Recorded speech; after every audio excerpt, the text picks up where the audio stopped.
Hello everyone. So today we'll be discussing a very important concept related to public goods. Public goods.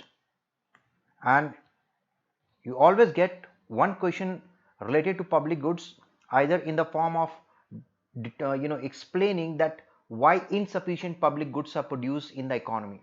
So remember, what are public goods? See, this concept of public goods was given by Paul A. Samuelson,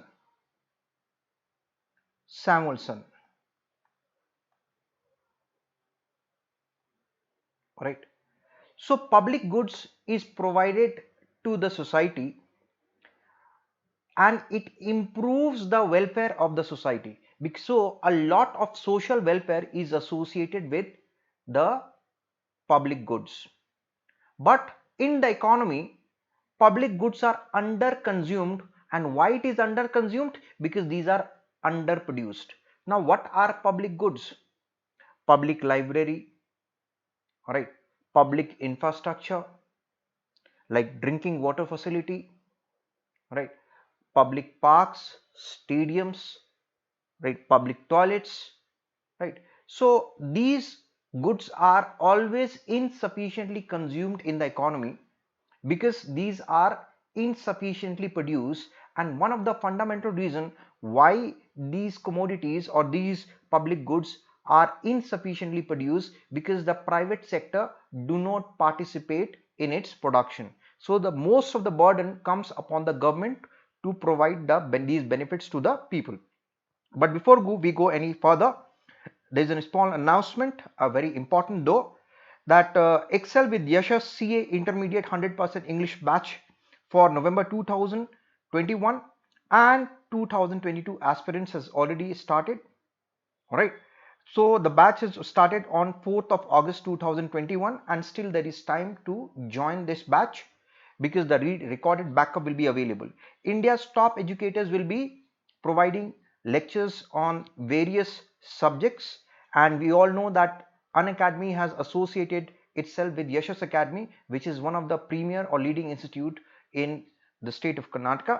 So these are the faculties which will be taking the regular batches, fast track batches, or that is a crash and revision batches as well. So costing by Dhananjay sir, accounts you all know Mayur Nahata sir, tax by Vijayaraja sir, and accounting standard by Ravikant sir, and accounts again by Rajavardhan sir. Group 2 accounts, the same faculties for you see for May 2022 aspirants, the batch will commence in November or December. So similar faculties will be taking the batches. Now why Unacademy? What is the reason that you should choose Unacademy? For two fundamental reasons. First, it has participated, it's collaborated with Yashas, and secondly, the platform, Unacademy platform, is a very interactive platform wherein you can ask questions to the faculties. You can raise your hand. You can also ask question by voice. You can chat by voice, and so in order to decrease the disadvantage wherein between a face-to-face batch and an online batch, multiple educators are there, so you can choose any educator who you prefer to for any particular subject. Doubt solving session, every fourth session will be a doubt solving session, and sufficient number of practice mock tests will also be given. So what are you waiting for? If you have not subscribed yet, please do so. The very first step is to download the Unacademy app and subscribe to it. Now as far as intermediate subscription is concerned, if you take for 24 months, that will be 1125 per month. That boils down to around 27,000 annually. For 12 months it will be 1688, for 6 months it will be 2625, and 3 months 3750, for 1 month it's 4500. It means the longer is the duration, the lesser will be the per month cost. And if you subscribe for 12 months, you will get addition 2 months free. On top of that, you can use Yashas code as well to get additional off. So iconic will have little more advantage compared to Plus because there will be one-to-one interaction with the faculties. Industry experts will come and talk about the achievements in the field of chartered accountancy. the opportunities in the field of chartered accountancy, they are experienced people who have been associated with various big firms. And iconic subscription for 24 months it's 2583, and for 12 months is 3188, and for 6 months it's 5000. All right, so it's a limited time offer. If you can also choose for foundation and intermediate combo offer, for which you have to pay 2292 per month if you take for 12 months, and again if you take for 12 months, 2 months will be additionally free. Now let's move ahead. Now public goods. Now why public goods are underproduced or underconsumed, we'll come to that part later on. But some of the characteristics of public goods. Remember one thing, if any commodity that has a lot of positive externalities attached to it, and if these are underproduced due to which these are underconsumed, then it will lead to loss of welfare to society. It means the marginal cost, social marginal cost is going to increase. So if I have to discuss what are the characteristics of public goods,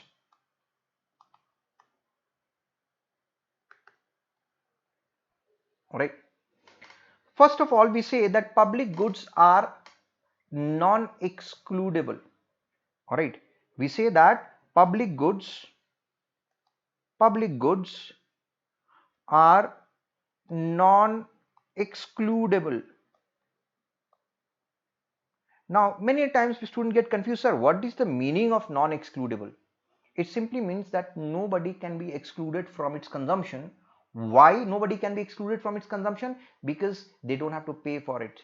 It's available for free to the people. All right, so we say that these are non-excludable. Why they are non-excludable? Because nobody have to bear any cost when I'm talking from the consumer side.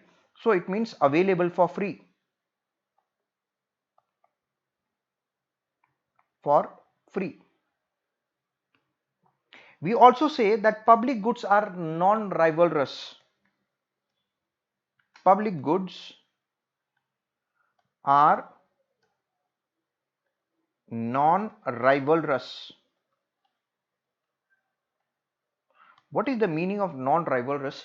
You see, consumption of any particular good, if the consumption of any particular good increases, it means less number of units of those goods will be available to the larger public at that point in time. For example, if there are 100 Maggi noodles are available, and if I buy 10 Maggi noodles, now Maggi is not a public good, it's a private good. I'm just giving an explanation here so that you can compare that when we call any commodity as a as to be having a characteristic of non-rivalry or non-rivalrous.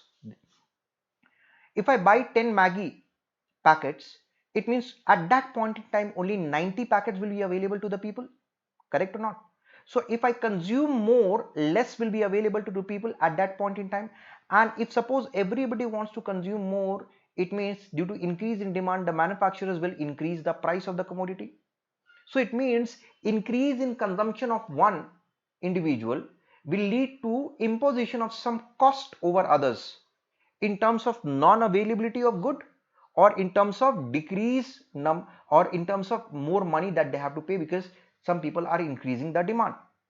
But public goods are non-rivalrous. It means increase in consumption by one or a group of people will not lead to decrease in the benefits available to others. It means doesn't matter how many people are consuming public goods, the benefit available to others who have not yet consumed the services of a public good, the benefit is not going to decrease. The same quantity of public goods will be available to everyone irrespective of whatever is the consumption is happening in the economy. So for example, if I'm running my car on the highway, do you think due to my use of that public good less highway will be available to people? No, the same will be available to people. If I'm going to a public library which is free, do you think because I am going to a public library less seats will be available to others? No, it will be available. Now there is a concept wherein we say that it's a perfect situation, because later on we'll find out that pure public goods, it's an ideal construct, only a theoretical reality practically doesn't exist. But before we go into that, let's understand the basic concept of public good. So that's why we say it's non-rivalrous. All right. Don't you think that public goods are collectively consumed by the society? So we say that public goods are collectively consumed by the society. It means everybody has got the same quantity of public goods, and it is not that some community will have access to some public goods, other community will have access to that public goods, some individual is having to access to some public goods while others are not having access to it. It's not going to happen. Whatever is available, it is available for the collective benefit of the society. So that's why we say it's collectively available. All right, clear? But in case of private good, it's not collectively available. Do you think when any commodity, for example, I want to buy a television, if I buy television, do you think that the collective benefit to the entire society will happen? No, I'm going to get benefited from it. All right. So that's why we say that first of all, it's non-excludable and collective benefit is derived by the entire society. So that's why if there is inequality in society, it is not due to public good, it is due to private goods. With what goods? Private goods. So public good is not responsible for creation of inequality in society. So social and economic inequality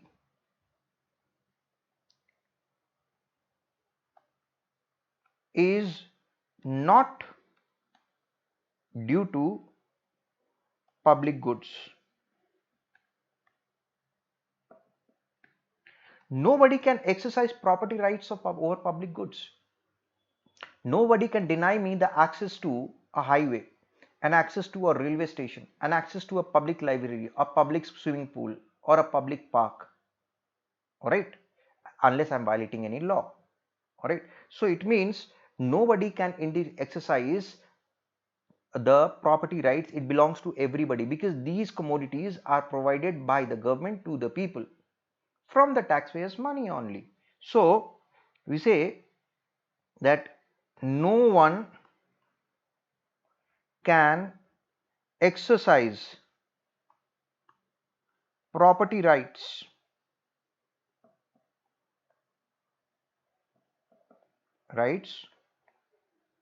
over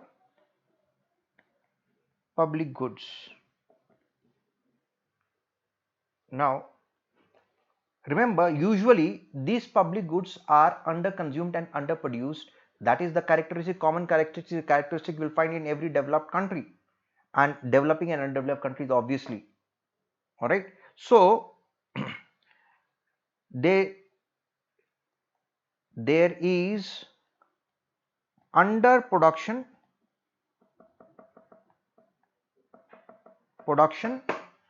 and under consumption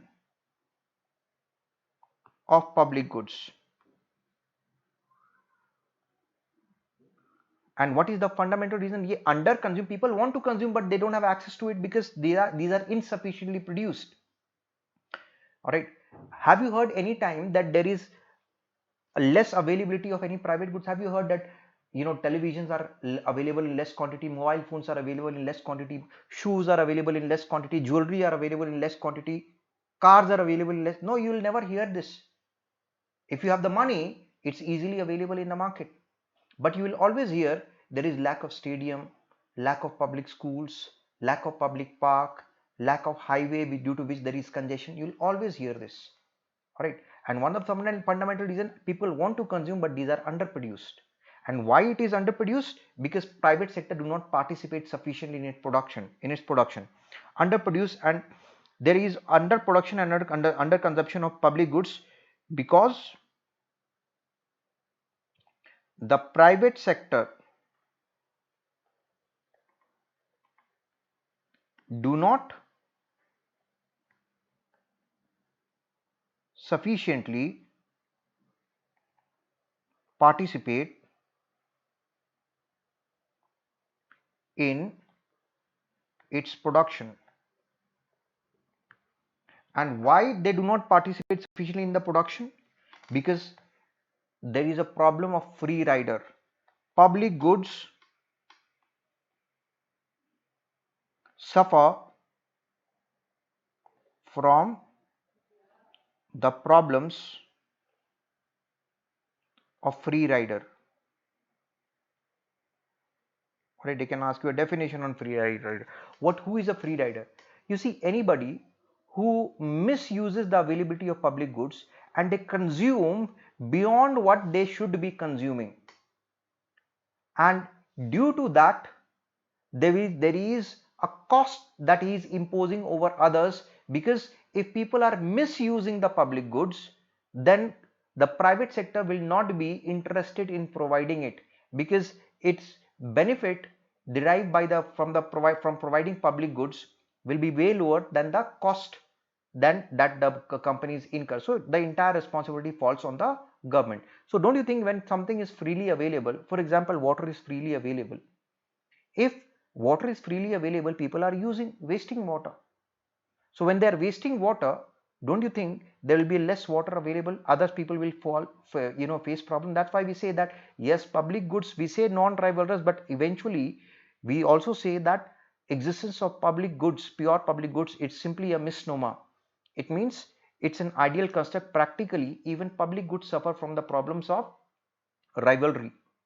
All right, then again it's a topic that we'll discuss later on in the next snippet.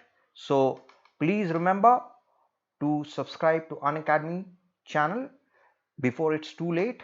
And the advantage I've told you, if you miss any classes, there'll be video backup available to you. All right, so bye bye, take care and have a nice time.